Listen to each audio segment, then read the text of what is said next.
Mork Mindy wasn't just a sitcom, it was a phenomenon. With Robin Williams as the lovable alien in rainbow suspenders, the show exploded into pop culture, bringing wild laughs, heartfelt lessons, and one of the most unforgettable TV performances of all time.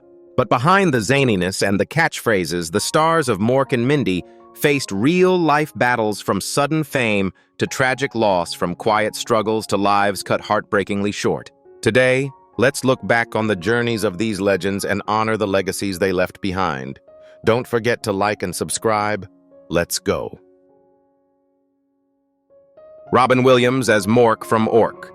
He burst onto the screen like lightning in human form, fast-talking, wide-eyed, upside-down, and unpredictable. As Mork from Ork, Robin Williams didn't just star in Mork Mindy, he redefined what a sitcom could be. Beneath the silly voices and spacesuits was a once-in-a-generation talent delivering rapid-fire genius and emotional truth with the same breath. Born on July 21, 1951 in Chicago, Illinois, Robin grew up privileged, shy, and painfully lonely. His mother was warm but distant, and his father, a Ford executive, traveled often. Robin retreated inward, spending hours alone in his room, inventing voices and characters to fill the silence. That childhood ache would follow him for the rest of his life. In 1978, at just 26 years old, Robin was cast as the lead in Mork Mindy, a spin-off from a quirky guest appearance he made on Happy Days. The producers weren't just hiring an actor, they were unleashing a force of nature. Robin improvised wildly, leaving scripts in shambles and audiences in awe. The show became an overnight hit, and Robin almost instantly became a global star. Behind the scenes, Robin struggled with crippling anxiety, imposter syndrome, and a desperate need to please everyone around him. As the pressure mounted, he turned to cocaine and alcohol, substances that dulled the noise but deepened the isolation. He partied with other rising stars, including John Belushi, whose overdose in 1982 shocked Robin into his first attempt at sobriety. Robin was a whirlwind of contradictions, a comic who could make millions laugh, yet privately endured darkness he couldn't explain. He married 3 times, fathered 3 children, whom he loved deeply, but often felt guilt for being absent. He was generous to a fault, donating anonymously, visiting sick children, performing for troops overseas, yet rarely offered himself that same compassion. As years passed, his film career soared: Dead Poets Society, Good Will Hunting, Mrs. Doubtfire, Aladdin. But so did the internal struggle. He relapsed, then got clean again. He sought help, but the masks he wore became harder to take off. Robin Williams died by suicide on August 11, 2014, at the age of 63. For a man who had given so much light, the loss felt especially cruel.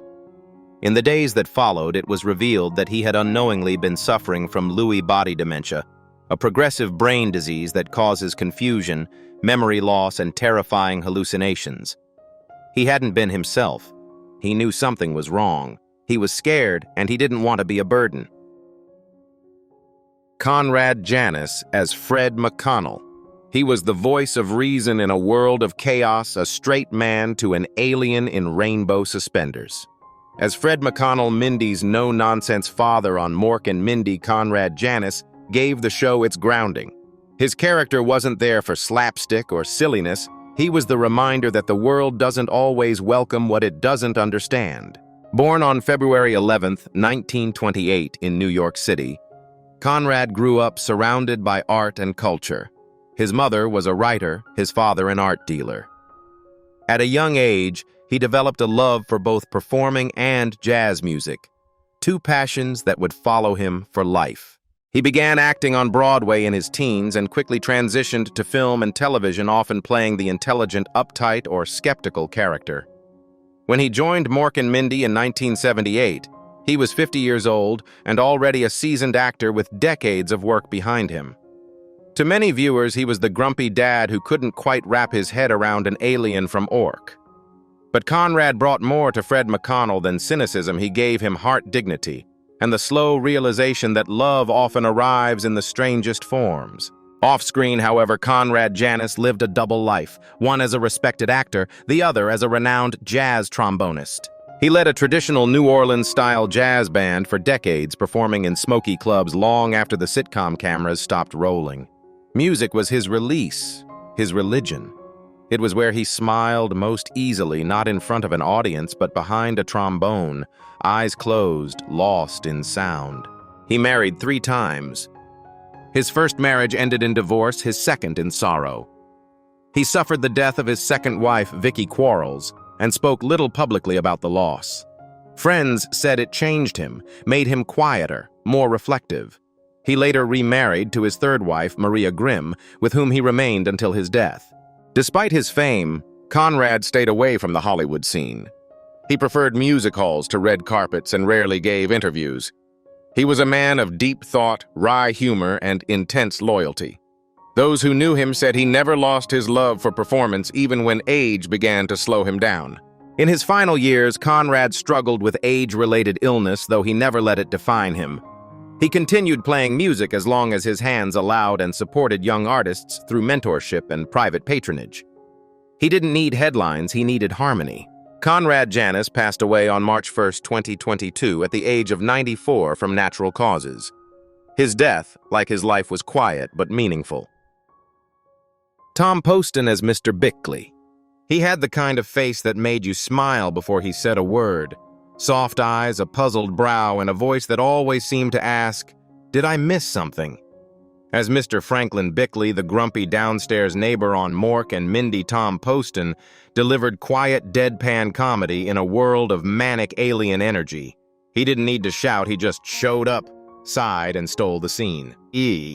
But behind the comic timing was a man whose real story was filled with loss, unfulfilled love, and surprising late-in-life redemption. Born on October 17, 1921 in Columbus, Ohio, Poston served as a pilot in World War II, flying in combat missions in Europe. When he returned home, he turned to acting first on stage, then in early television.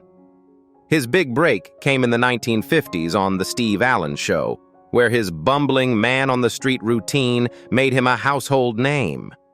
He'd go on to become one of TV's most familiar comic actors, often playing clueless but lovable everymen. By the time he joined Mork and Mindy in 1979, he was 58 years old and already a seasoned veteran. As Mr. Bickley, he gave the show a dose of classic sitcom sensibility, a throwback to a slower, simpler kind of comedy. And yet even in a supporting role, he brought warmth and grounding to the chaotic energy of Robin Williams. He was married 3 times. His second marriage to Kay Hudson produced a daughter, but ended in divorce. Though kind and loved by peers, Poston was often seen as a loner, a man who never quite settled down emotionally despite his public warmth. For decades, he carried the quiet heartbreak of a love lost too soon, actress Suzanne Pleshette. In the early 1960s, Poston and Pleshette dated, but their paths diverged. They both went on to marry other people, raise families, and pursue busy careers. But the flame never fully died. Then, in a twist worthy of a romantic drama, they reconnected nearly 40 years later, after both were widowed. In 2001, at the age of 79, Tom Poston married Suzanne Pleshette, the woman he had never stopped loving. But just a few years into their marriage, tragedy struck. Suzanne was diagnosed with cancer, and then Tom began to suffer from a rapidly progressing illness, likely a form of Parkinson's or Alzheimer's. Their final years were marked by caretaking decline and the cruel irony of finding love late, only to lose it too soon. Tom Poston died on April 30, 2007 at the age of 85. Less than 9 months later, Suzanne Pleshette passed away too. It was as if their bond could not be separated for long. J. Thomas as Remo da Vinci. He walked into Mork and Mindy with a Brooklyn accent, a sarcastic glare and a chip on his shoulder, and somehow he fit right in. As Remo da Vinci, the wisecracking diner owner who tried to keep alien madness out of his cafe, J. Thomas was the voice of skepticism, reality, and comic friction in the show's final seasons. But behind that streetwise charm and razor-sharp timing was a man who lived in the shadows of contradiction, a comic always on yet often deeply wounded when the lights went off. Born July 12, 1948 in Kermit, Texas, J. Thomas, born John. Thomas Terrell was raised in New Orleans. His early life was full of movement, performance, and a desire to escape small towns' expectations and eventually the pain of a complicated family dynamic. He started as a disc jockey, his voice full of bite and confidence long before he ever set foot on a sitcom set.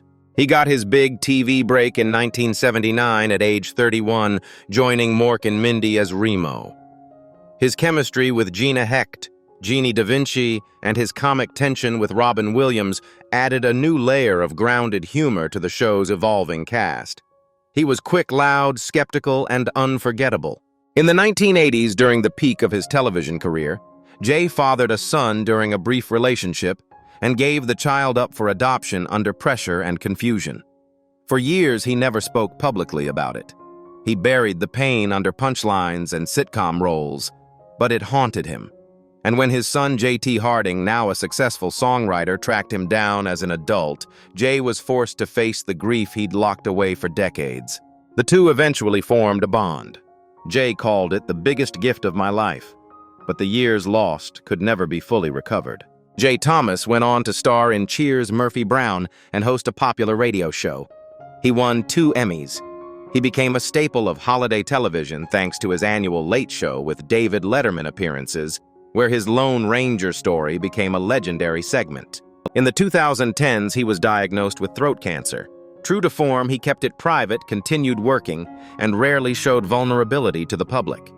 He didn't want pity, he wanted laughs. But as his health declined, his voice, once his greatest tool, began to fade. J. Thomas passed away on August 24, 2017, at the age of 69, surrounded by his wife and children. Elizabeth Kerr as Cora Hudson. She didn't speak loudly. She didn't seek attention. But when Elizabeth Kerr appeared on screen as Cora Hudson, Mindy's sweet and supportive grandmother, she brought a rare and comforting presence. Amid Mork's chaos and Mindy's struggles, Cora was the calm, the reminder of family of roots and of quiet strength.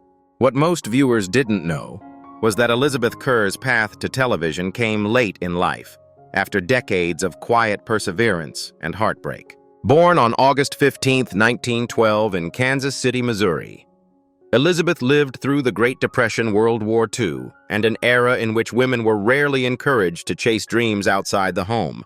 But Elizabeth loved the stage, and she pursued it patiently and persistently. For most of her career, she was a theater actress and director deeply respected but largely unknown to the public. She directed numerous regional productions and appeared in classic plays but never tasted fame. She married young, had a family, and lived a modest private life, juggling motherhood with performance, always choosing the responsible path over the glamorous one. By the time she was cast in Mork and Mindy in 1978, she was 66 years old, long past the age most actresses are allowed to debut on television. But Elizabeth wasn't chasing fame. She was just doing what she loved. As Cora, she played a woman full of empathy and quiet understanding, and in truth, that was who she had always been. Off-screen, Elizabeth lived simply. She never sought celebrity, never courted the spotlight.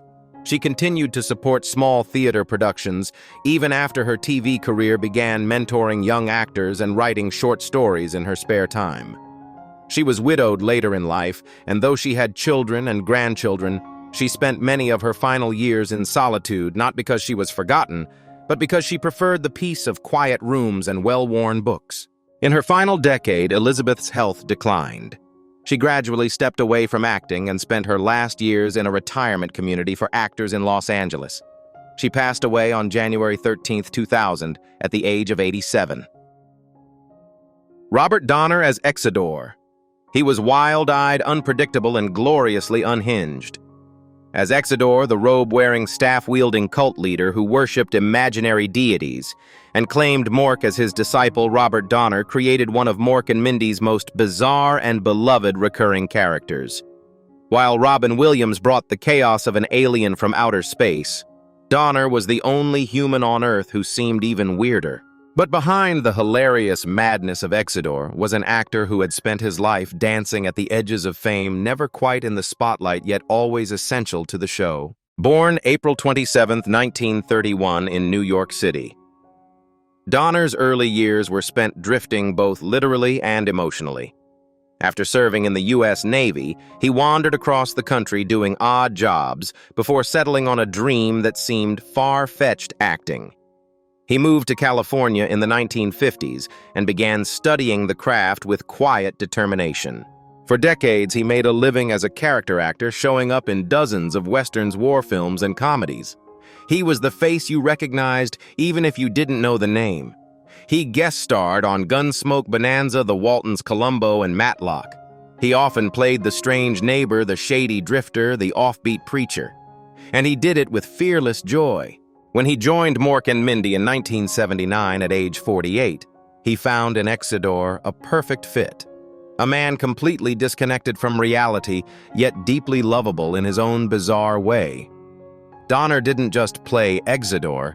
He lived in the role, crafting a performance so absurd, it became iconic. Fans loved Exidor. He was Mork's only human friend, even if he believed he was a high priest to invisible space gods.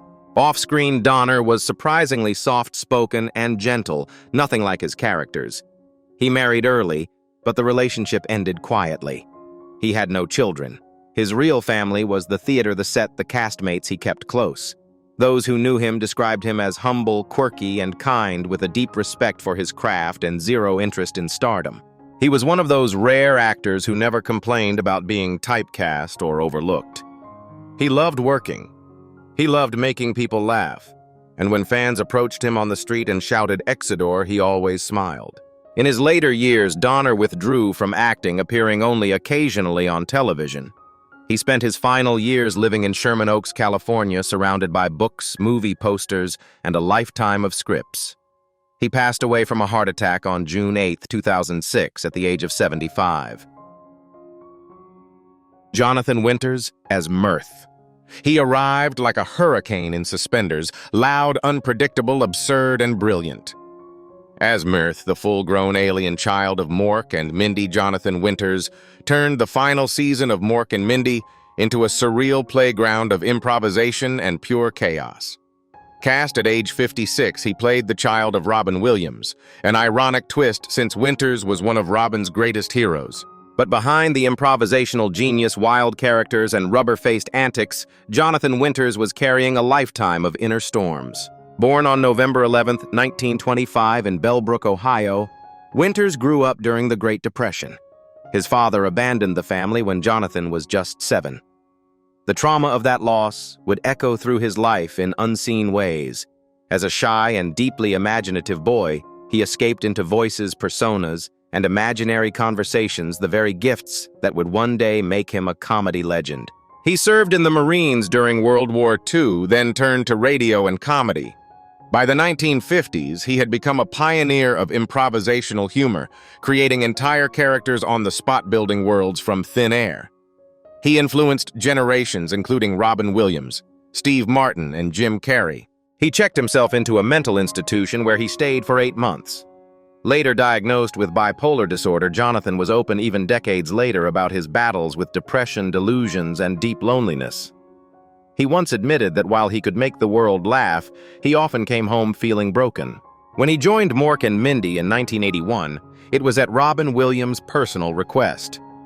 Robin had idolized Winters for years, and bringing him on as Mirthth, a child in an adult's body, was both a tribute and a dream come true.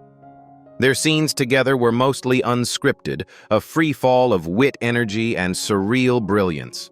And yet the show's ratings declined, and Mork and Mindy was canceled shortly after. Some blamed the show's shift in tone. Others blamed the sheer unpredictability of Winters' performance. Winters kept working, though less frequently. He did voice acting, painted surrealist art, and appeared in It's a Mad, Mad, Mad, Mad World, The Smurfs, and countless late-night shows. He won a Grammy for his spoken-word comedy and earned deep respect from the entire comedy world. In his personal life, Winters remained devoted to his wife Eileen until her death in 2009.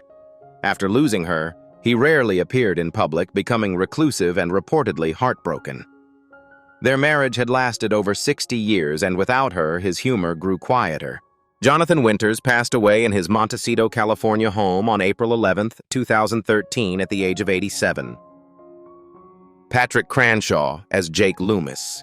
You may not have known his name, but you knew his face, the kind that made you smile before he said a word. In Mork Mindy, Patrick Cranshaw appeared in a small role in 1978 at 59 years old. Like much of his long career, it was a quiet part blink and you might miss it. But Cranshaw had already mastered the art of being unforgettable without demanding attention. And while his characters were quirky and funny, his real life was marked by grief, rejection, and a long wait for recognition. Born June 17, 1919 in Bartlesville, Oklahoma. Patrick Cranshaw grew up during the Great Depression, served in World War II, and didn't begin acting in films until his 40s. While others chased fame early, Patrick entered Hollywood from the back door, working odd jobs and stage gigs, never flashy, always focused. He was the textbook that guy. He played butlers, clerks, janitors, elderly neighbors. He never asked for the spotlight and rarely got it. For decades, his name rolled past in the credits like a whisper. He endured rejection with quiet resilience, never turning bitter. He married once very young, but the union ended tragically when his wife died unexpectedly in a car accident in the 1950s. He never remarried. Friends said he carried that heartbreak for the rest of his life, pouring it into his characters, often elderly men with sadness behind their smiles. Though rarely cast as a lead, Cranshaw remained one of the most reliable and beloved character actors in the business. He worked steadily, not because he was famous, but because he was genuinely kind, deeply professional, and unshakably humble. In 2003, at the age of 84, Patrick Cranshaw suddenly became a pop culture icon when he played Blue in the hit comedy Old School. His now legendary line, "You're my boy Blue," made him an internet meme, a frat house hero, and a favorite among an entirely new generation. After a lifetime of playing background roles, Cranshaw was now being recognized on the street by college kids. He was grateful but never swept away. He took the attention with a soft chuckle and a shrug. "Took me 60 years to become an overnight success," he joked. Patrick Cranshaw passed away on December 28, 2005, at the age of 86 from natural causes in Fort Worth, Texas. He died quietly as he had lived without fanfare. But this time people noticed. Online tributes poured in. "Blue is gone," they wrote. And for once the whole world mourned the man they never quite knew but always remembered. Foster Brooks as Miles Sternhagen. He slurred, he staggered, he hiccuped his way into America's heart. As a guest star on Mork Mindy in 1979, Foster Brooks brought his signature act, the tipsy, overly polite gentleman, into the world of Ork, creating comic chaos that felt both innocent and iconic. At 67 years old, Brooks was already a legend of the Las Vegas circuit and variety shows. But behind his legendary drunk act was a man who had once been exactly that, and who nearly lost everything to it. Born May 11th, 1912 in Louisville, Kentucky. Foster Brooks was one of 8 children. He started his career in radio during the 1940s, slowly building a name in broadcasting. But in those early years, alcohol wasn't just a comedy routine, it was a real companion. For decades, Brooks struggled with alcoholism, often performing drunk or nursing hangovers between shows. He never quite hit bottom publicly, but privately his career stalled. His first marriage ended, and his health began to deteriorate. In the mid-1960s, he made a personal decision that would change his life. He quit drinking entirely, cold turkey, for good. Ironically, it was only after he became sober that he created the act that made him famous, the lovable, lush character he would portray on The Dean Martin Celebrity, Roasts The Tonight Show, and eventually sitcoms like Mork Mindy. His flawless timing, soft stammer, and red-faced charm convinced audiences he must still be drinking. But in fact, Brooks had been sober for years. His role in Mork Mindy, though small, was a perfect example of his gift, a man who stumbled through absurdity with dignity. But it was also bittersweet. By the time he appeared on the show, Brooks knew he was being typecast, forever seen as the drunk guy, even as he quietly celebrated years of sobriety behind the scenes. Off-screen, Foster was a quiet, gentle man. He remarried and had 2 daughters. He was a devout Catholic, a devoted family man, and a passionate supporter of alcohol recovery programs. He never spoke bitterly about the career that both rescued and limited him.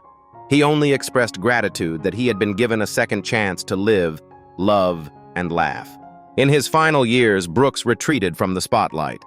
Parkinson's-like symptoms made performing difficult, and he chose instead to spend time with his grandchildren and help others struggling with addiction. Foster Brooks passed away on December 20, 2001 in Encino, California at the age of 89. Maureen Arthur as Zelka. She had the kind of smile that made audiences lean in, playful, flirtatious, a little mischievous. When Maureen Arthur guest-starred on Mork and Mindy in 1979 at 45 years old, she brought her signature charm to the screen, the glamorous blonde with a twinkle in her eye and perfect comic timing. But while the world saw sparkle, Maureen was quietly holding together a life built on tragedy, unfulfilled promise, and a determination to stay standing when the roles dried up. Born on April 15, 1934, in San Jose, California, Maureen grew up dreaming of stage lights. She trained as a singer and actress, and by the 1960s, she found her breakthrough in Broadway and film, most notably as the ditzy but lovable Hetty LaRue in the 1967 movie How to Succeed in Business Without Really Trying. Her beauty and timing made her a natural for comedy, and she became a fixture on variety shows, sitcoms, and game shows throughout the decade. As the 1970s progressed, Maureen found herself increasingly typecast: the sexy secretary, the dizzy blonde, the comic foil. Hollywood's affection for her faded as she aged out of the roles they saw her fit for. She struggled to transition into dramatic work or deeper characters, and the parts that once came easily became few and far between. Her appearance on Mork and Mindy was brief, but a small spotlight in a career that was beginning to dim. By then, she was battling personal grief no one saw. She had married actor George Weidler, but the union was short and painful.